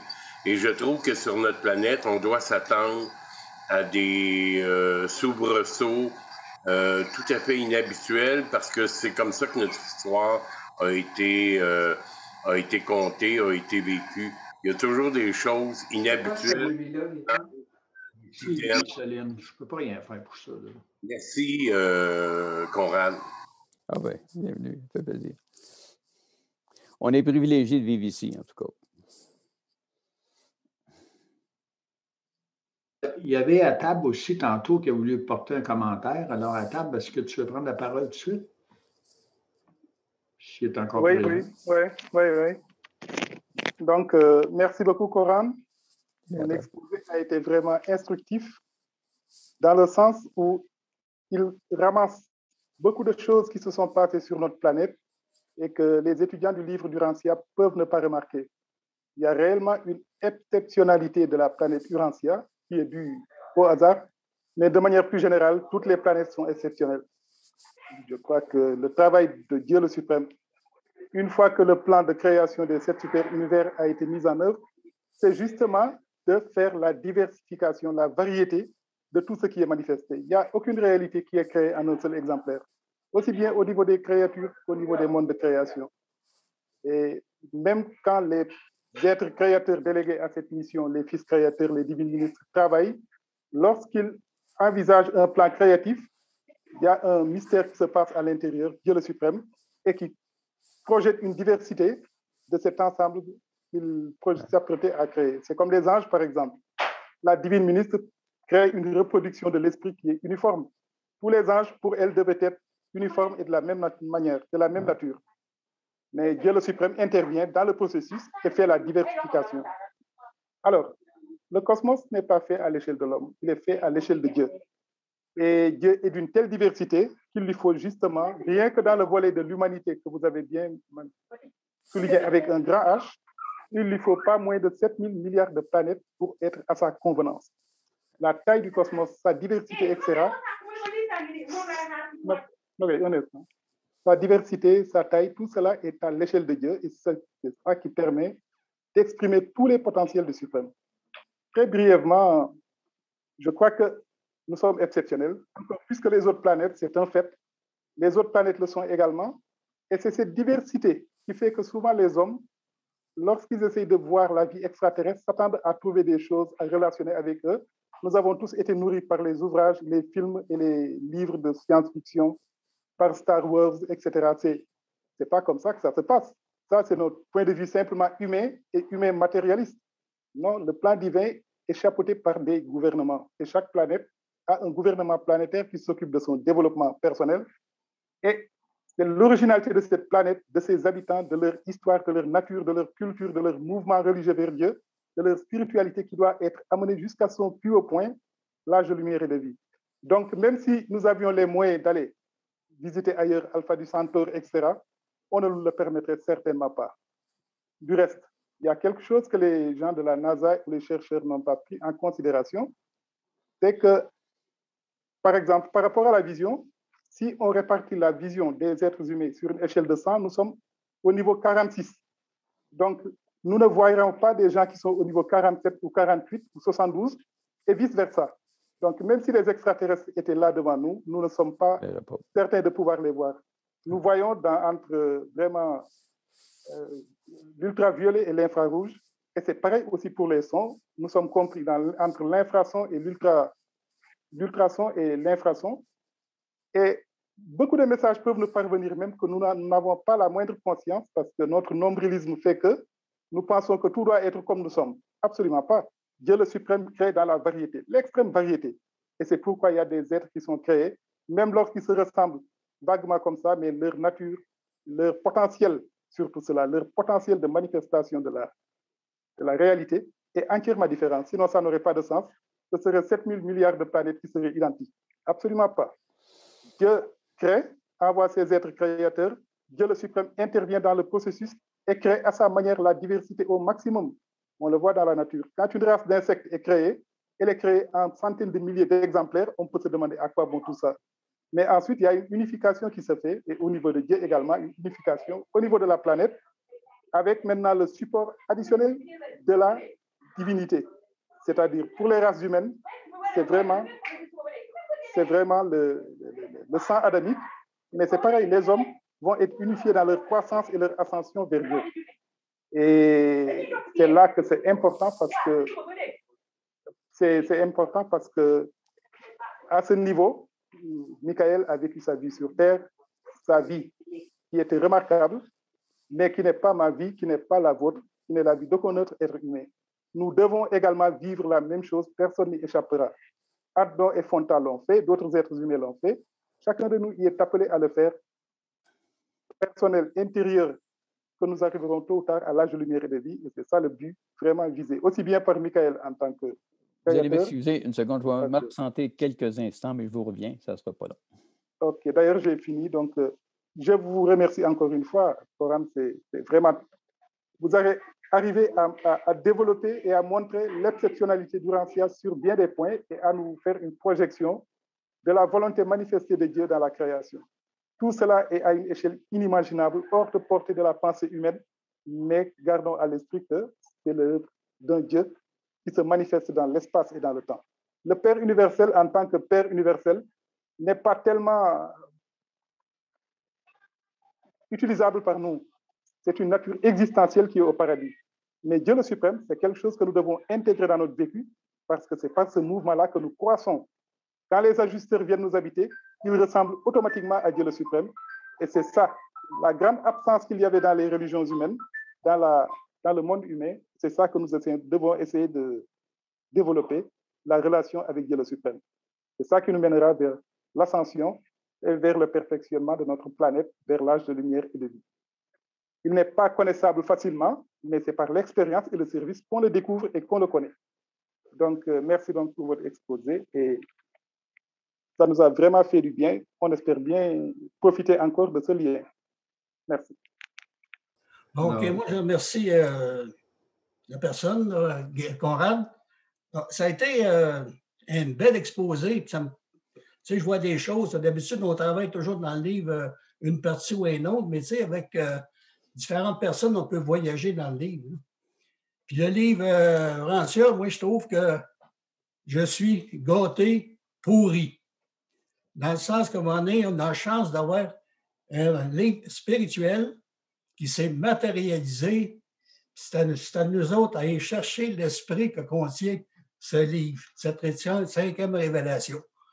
Je dois avouer que je ne comprends pas tout, mais en cherchant toujours à aller plus loin dans mon travail de recherche, on trouve toujours un petit quelque chose, une petite pépite d'or à quelque part. Ça nous emmène un petit peu plus loin.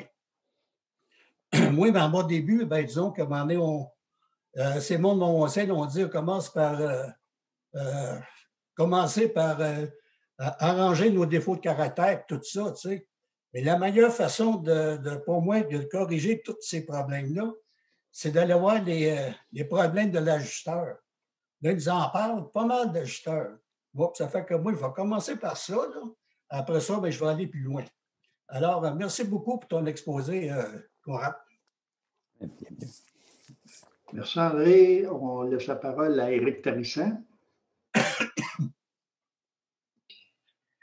Alors, merci, Conrad, pour cette présentation. J'ai vraiment trouvé ça divin, vraiment intéressant de nous faire présenter toutes les personnalités qui sont impliquées dans la progression des mondes en évolution, dont le nôtre.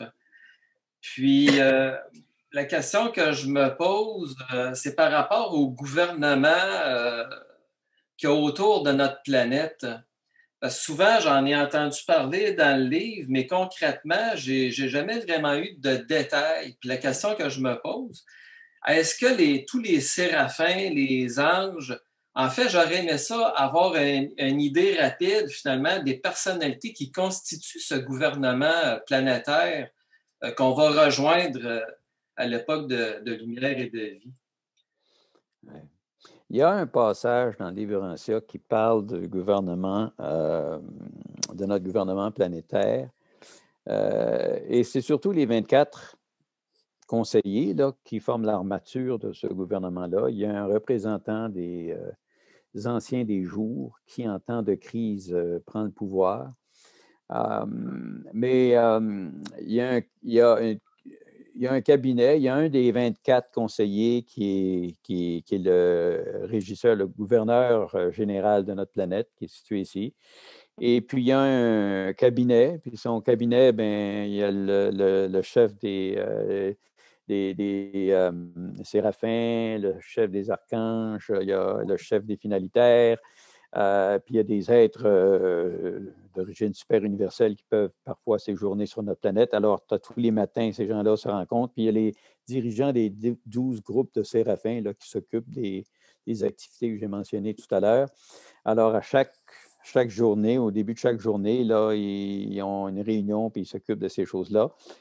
Le pouvoir exécutif, c'est les 24 conseillers. Le pouvoir législatif, c'est également eux qui le détiennent en partie, mais ils font aussi, c'est eux qui exécutent les ordres de Michael puis de Gabriel directement. Donc, ils ont un rôle à jouer là-dessus.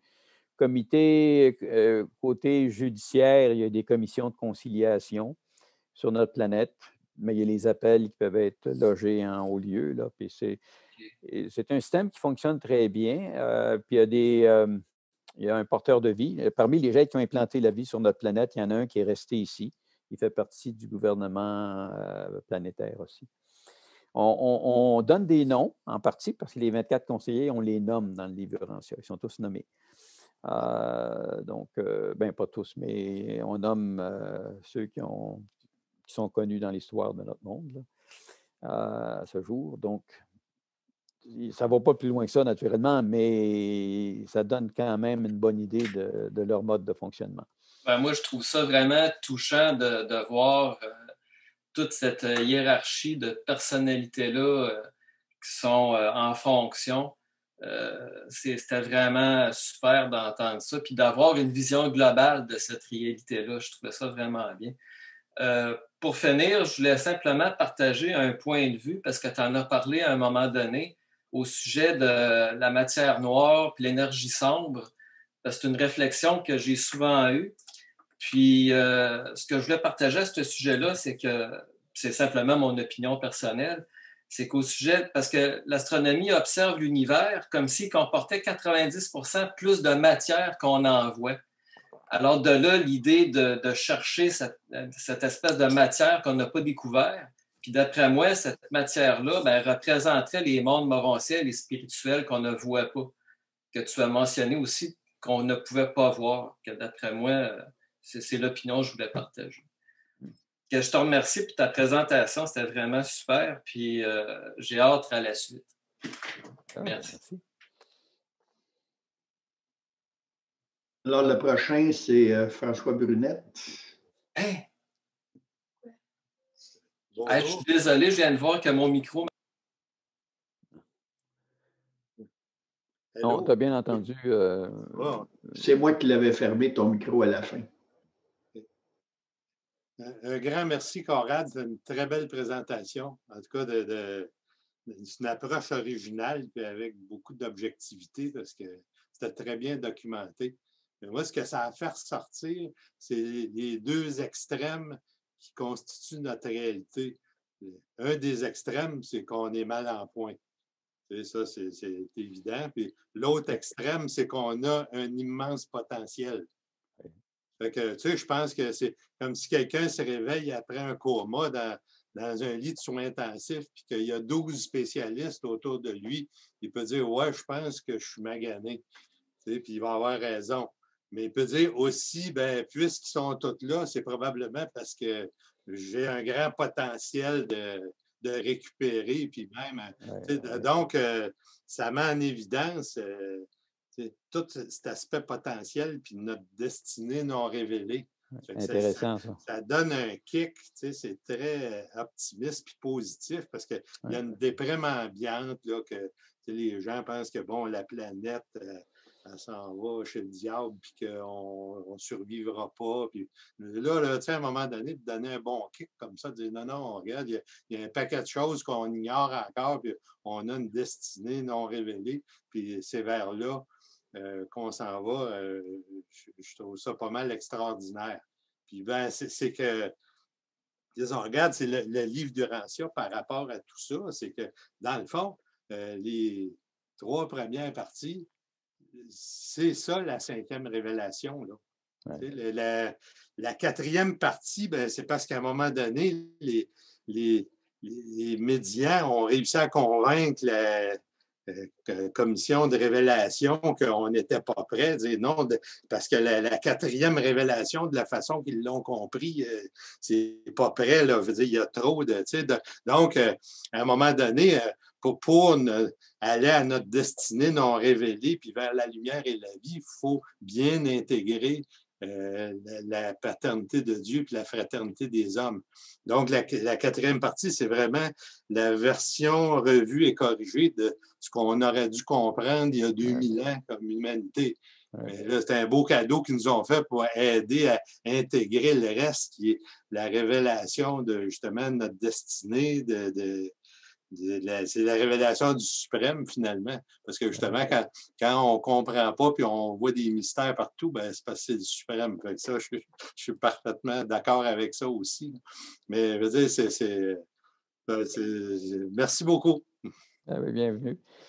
Puis, c'est très intéressant aussi de voir qu'en lisant la vie de Jésus, on peut lire ça comme un roman, puis sentir Jésus à partir de sa vie intérieure également. Pas seulement et puis ça, c'est une dimension extraordinaire qui nous est révélée, là. Puis c'est grâce au concours de son ajusteur de pensée personnalisé qu'on peut avoir accès à ça. C'est extraordinaire, ça. Alors, la prochaine personne, c'est Normand, et après, c'est Mustapha. Oui, moi, ce ne sera pas long. J'ai Conrad, un peu comme tous les autres, là, merci pour ta conférence très bien préparée, très instructive. J'ai remarqué au début, tu as mentionné rapidement que le livre d'Urantia, il mettait l'emphase sur l'apprentissage par expérience, expérimenter les concepts spirituels. Puis, dernièrement, à la télé, à l'émission, tout le monde en parle, ils ont mentionné rapidement, ils appellent ça le savoir expérientiel. Ouais. Puis ça, apparemment, c'est un nouveau... j'ai fait une petite recherche sur Internet, puis il n'y a pas beaucoup d'informations à ce sujet-là, mais c'est comme si c'est les jeunes, la nouvelle génération, qu'eux autres, ils mettent l'emphase sur ça. Où est-ce qu'ils sont allés chercher ça, ce concept-là? Je ne sais pas d'où que ça vient, mais ça me fait penser aux hippies qui ont développé une nouvelle forme de pensée puis qui a orienté toute l'évolution de la planète. Mais moi, je me demande si les jeunes aujourd'hui, justement, ils sont en train de modifier le sens de l'évolution. C'est tout ce que je voulais dire. Merci. Moi, j'aurais un truc pour amener des jeunes à s'impliquer dans le mouvement Urantia. J'avais juste à leur demander de l'aide pour gérer les systèmes informatiques et tout ça. Vous allez voir, en faisant ça, ils vont découvrir le livre puis ils vont s'intéresser au livre.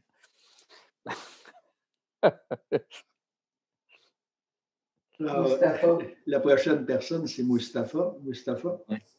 Oui. Merci, Conrad, pour ton exposé qui est assez riche, assez varié. C'est vrai que souvent, on lit des passages du livre d'Urantia où on remarque des choses exceptionnelles. Mais là, en mettant toutes ces choses exceptionnelles, ça donne un autre regard, une autre vision, et ça apporte également, ça pousse à porter toute réflexion. Alors, moi, je n'ai pas la prétention de répondre, mais je vais ajouter encore une question de plus qui est exceptionnelle et qui peut-être constituera une voie qui nous permettra de mieux comprendre ce qu'on a à faire. Il nous a été dit que depuis l'effusion de l'Esprit de vérité, nous avons tous des agisseurs du même ordre que celui de Jésus. Ouais. Donc ça également, c'est quelque chose qui est très important quand on sait ce que cela veut dire et quand on voit la portée de toutes les informations qui ont été données, c'est qu'on attend certainement beaucoup de la part des hommes. Et je pense que c'est dans ce sens-là qu'il faut comprendre. Surtout que tu as conclu ton exposé en parlant beaucoup du suprême. Et on sait que lui, pour son compte personnel, il a atteint le suprême. Et il l'a atteint pour nous et il veut faire de nous ses ambassadeurs. Donc, je pense que tout ce qui est dit comme information, ce sont des choses qui rentrent dans ce cadre. Peut-être pas pour notre génération, mais en tout cas, le signal est donné. Et c'est ça qui est réconfortant, c'est ça qui est important. Et c'est ça que je retiens de tout ce que tu as dit, qui va certainement nous pousser encore à réfléchir plus dans ce sens. Merci. Et oui, la présentation s'arrêtait sur les abondontaires et naturellement, ben là, c'est des gens qui croient sans avoir vu, qui ont des possibilités de services exceptionnels une fois qu'on a quitté cette planète parce qu'on a, à cause du fait qu'on est dans un monde très isolé, on a développé une qualité de foi qui va nous permettre de rendre beaucoup de services dans notre future carrière. Intéressant, en tout cas. Merci beaucoup, Conrad. Est-ce qu'il y aurait d'autres questions? S'il n'y en a pas d'autres, on va terminer notre rencontre. On a déjà dépassé un peu notre temps, mais on peut permettre un peu plus de temps s'il y en a qui ont des questions.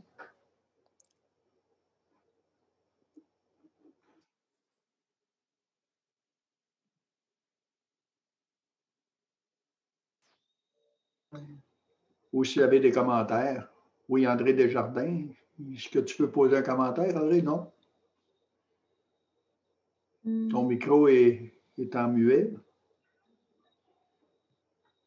Tu es muet, André?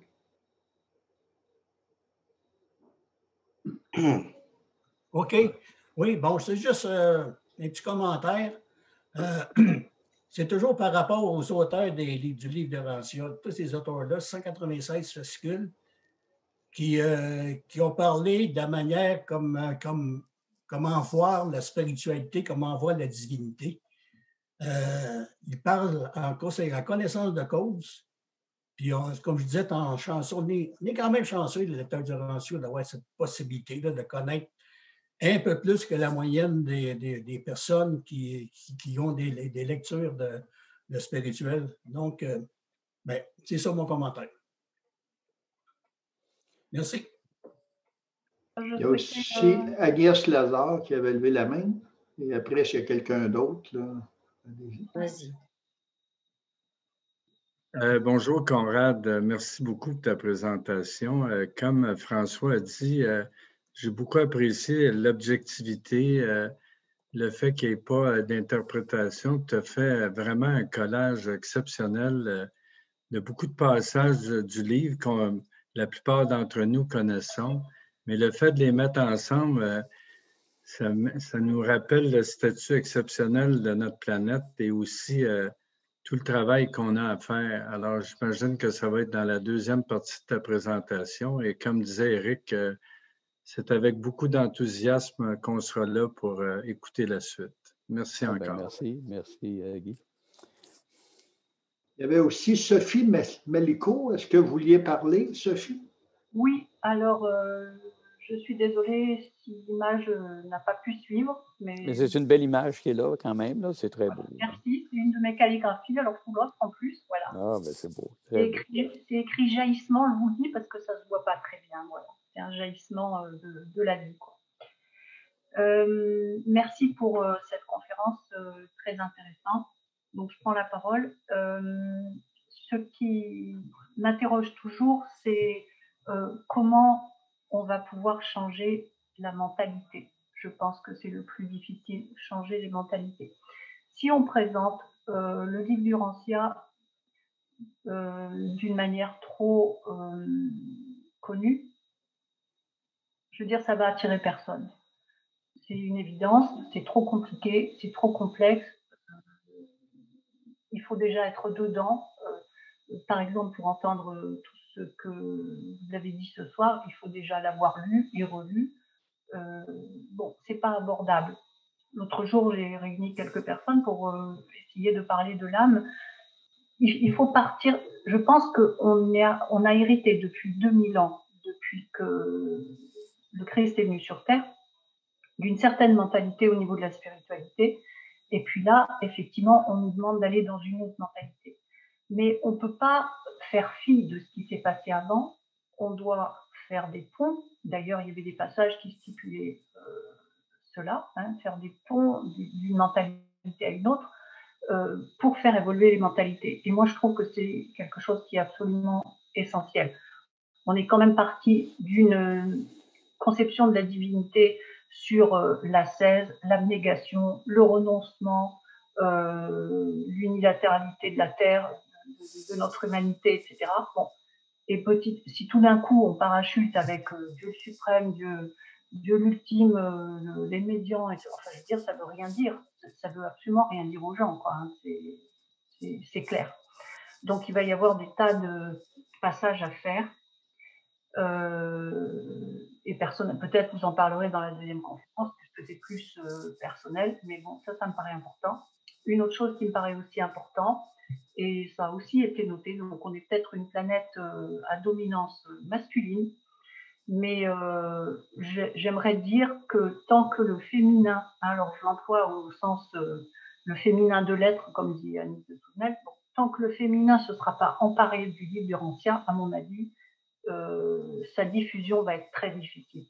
Pourquoi? Parce que il y a encore beaucoup d'abord de ce livre d'une manière rationnelle et scientifique, et je pense que même si la part rationnelle et scientifique existe, et c'est une évidence avec beaucoup de logique, la mentalité, les mentalités vont évoluer avec la part féminine et intuitive.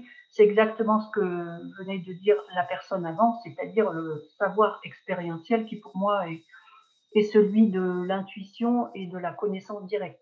Hein, voilà, sans aller, je ne parle pas de trucs extraordinaires, mais bon, la connaissance directe, c'est-à-dire ce qui vient directement, je dirais presque les révélations intérieures, parce qu'il y a la révélation, mais on a des révélations quotidiennes. Hein. À chaque fois que notre ajusteur nous parle, c'est une révélation.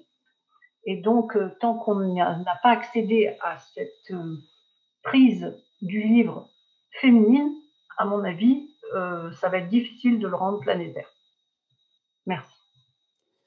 C'est intéressant ce que tu dis, Sophie.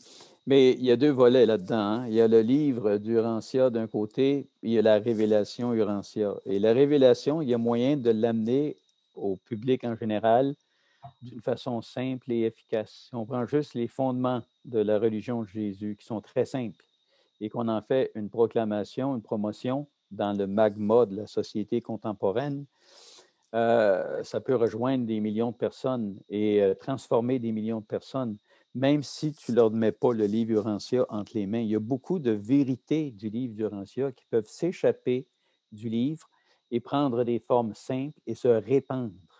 Tu sais, la fameuse parabole du... tu mets dans la farine, là, tu mets du levain hein, qui fait lever toute la pâte. Et les vérités contenues dans le livre Urantia, c'en est ça, du levain qui peut faire lever la pâte à un niveau planétaire, à mon sens. Merci tout le monde d'avoir été là. Puis comme je vous ai déjà dit dans des conférences auparavant, si vous n'étiez pas là, on ne serait pas là pour organiser ça non plus. Merci à Conrad d'avoir bien voulu nous faire passer un après-midi extraordinaire. Là, vraiment, c'était superbe.